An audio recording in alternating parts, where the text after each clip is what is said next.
শত চাপ, ঝুঁকি এবং সীমাবদ্ধতা সত্ত্বেও আমার বোন মুনিয়াকে ধর্ষণ ও হত্যা করার ঘটনার পর আমাদের পাশে দাঁড়িয়েছিলেন। আপনাদের সহযোগিতা ছাড়া আমার বোনের এই ইস্যুতে দেশবাসীকে এভাবে বসুন্ধরার কুখ্যাত এমডি সায়ান জোবান আনবিরের বিরুদ্ধে সোচ্চার করানো যেত না।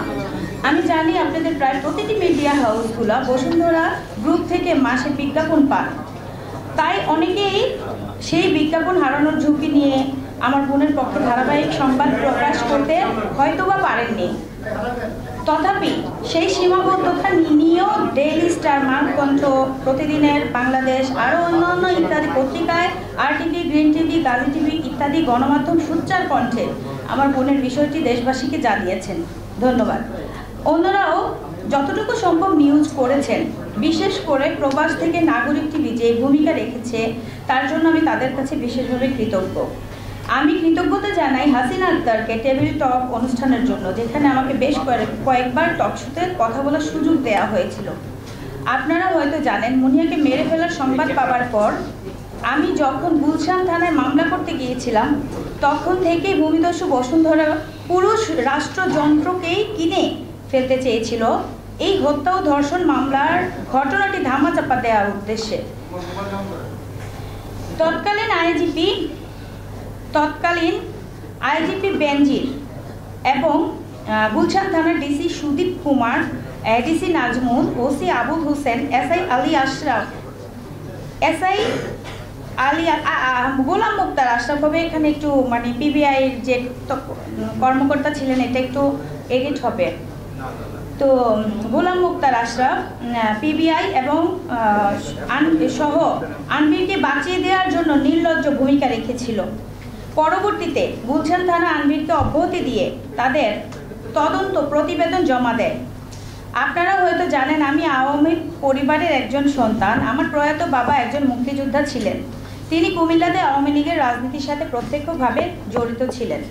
একজন মুক্তিযোদ্ধার সন্তান হিসেবেও আওয়ামী লীগ সরকারের শাসন আমলে আমি আমার বোনের হত্যার বিচার দাবিতে দাঁড়ে দাঁড়ে ঘুরেও ন্যায় বিচার পাইনি। আমি জানতে পারি তৎকালীন আইনমন্ত্রী আনিসুল হক তার বান্ধবী তৌফিকা করিমকে দিয়ে মোটা অঙ্কের টাকা আনবিরের থেকে ঘুষ নিয়ে মামলা প্রবাহিত করার চেষ্টা করেন।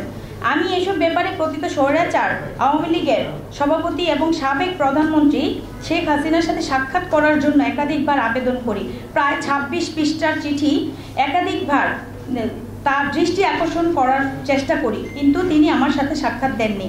আমরা দেখেছি ছাত্র গণহত্যার সময় তিনি ভবন এবং অবকাঠামোর ক্ষতি দেখতে চান, অথচ ছাত্রদের দেখতে যাওয়ার সময় তার হয়ে ওঠে না। একইভাবে তিনি খুনি আনবির ও শাহ আলমের সাথে ঠিকই দেখা করেছেন। আপনারা নিশ্চয়ই আনবিরের ফেসবুকে মাসখানেক আগে শেখ হাসিনার সাথে তাদের সাক্ষাতের কিছু ছবিও দেখেছেন, অথচ আমার সাথে একটিবার সাক্ষাতের সময় হয়ে ওঠেনি। সেটা নিয়ে আমি অনেক ব্যথিত। আমি বিশ্বাস করি শেখ হাসিনার প্রশ্রয় না পেলে আনবিররা এত ব্যাপরোয়া হয়ে ওঠার সাহস পেত না। পিবিআইতে যখন আমার মামলাটি গেল, সেখানেও অর্থ ঢেলে তৎকালীন পিবিআই প্রধান বনোজ কুমারকে ঘুষ দিয়ে তাদের থেকেও একটি একপেশে তদন্ত রিপোর্ট নিয়ে আসে বসুন্ধরা গ্রুপ। ওই রিপোর্টেও আনবির সহ সকলকে অব্যাহতি দেওয়া হয়। আমি নারাজি জানানোর পর সেটাও আদালতে খারিজ হয়ে যায়। প্রিয় সুধী, আপনারা নিশ্চয় নারাজি পিটিশন খারিজের পর নাগরিক টিভির নাজমুস সাকিবের প্রতিবেদন দেখেছেন। সেই প্রতিবেদনে নাজমুস সাকিব কিছু অডিও রেকর্ড পাশ করেন, যার থেকে প্রমাণ হয়ে যায় বিচারক কিভাবে প্রভাবিত হয়ে আনবিরের পক্ষে রায় দেন এবং আমার নারাজি পিটিশন খারিজ করে দেন। এভাবে মুনিয়া হত্যা ও ধর্ষণ মামলাটিকে নিয়ে তদন্ত রিপোর্ট ও আদালতের রায়কে আওয়ামী লীগ আমলে বিচারহীনতার সংস্কৃতিরই একটি নির্লজ্জ উদাহরণ হিসেবে আমি অবহিত করতে পারি। সবচেয়ে দুঃখের বিষয় হলো মুনিয়া গর্ভবতী ছিল। পিবিআই তাদের তদন্তেও বলেছে সেটা ছিল আনবিরেরই সন্তান, অথচ সেই আনবিরকে তারা ডিএনএ স্যাম্পল টেস্ট করতে বলল না। তারা মামলার অন্যান্য আসামি যেমন সাইফা, মিমু, পিয়াসাকে গ্রেপ্তার করলেও আনবিরকে একটি বারের জন্য জিজ্ঞাসাবাদ ও গ্রেপ্তার করেনি। অথচ বিচারের নামে কিরকম তামাশা হয়েছে সেটা নিশ্চয়ই আপনারা বুঝতে পেরেছেন, জানেন। প্রিয় সুধী, এত অন্যায় অবিচারের পরেও আমি আনবিরের হুমকি, টাকা, প্রলোভনের কাছে বিকৃত হইনি। আমিও হাল ছেড়ে দেইনি। আমার মামলা এখনো চলমান রয়েছে আইনি প্রক্রিয়ায়। আমি বিশ্বাস করি স্বৈরাচার হাসিনা পতনের পরে স্বাধীন বাংলাদেশে আমি ন্যায় বিচার এখন প্রত্যাশা করতেই পারি। নোবেল বিজয়ী অর্থনীতিবিদ সর্বজনশ্রদ্ধেয় মাননীয় প্রধান উপদেষ্টা ডক্টর মোহাম্মদ ইউনূস সাহেব, তার আইন উপদেষ্টা ডক্টর আসিফ নজরুল সাহেব, তারা দুজনেই অত্যন্ত ন্যায়পরায়ণ মানুষ আমি জানি। তাদের কাছে আমার বোনের ন্যায় বিচার প্রত্যাশা করছি। আজকের এই দিনে আমি বিশেষ কৃতজ্ঞতা জানাচ্ছি বাংলাদেশের কয়েকজন সুনাগরিকগণকে, আন্তর্জাতিক খ্যাতি সম্পন্ন আলোকচিত্র শহীদুল আলম সাহেবকে, বুদ্ধিজীবীদের মাঝে শহীদুল আলম ভাই এবং ওনার স্ত্রী রেহনুমা আপা, ওনার যে সংস্থা ছিল সেই সংস্থার মাধ্যমে শুরু থেকেই আমাদের সাথে পাশে ছিলেন এবং আছেন। ওনারা মনিয়া ইস্যুতে আমার সাথে কাঁধে কাঁধ মিলিয়ে লড়াই করে যাচ্ছেন। আমি বিশ্বাস করি আমাদের এই লড়াই আজ আর একার লড়াই নয়।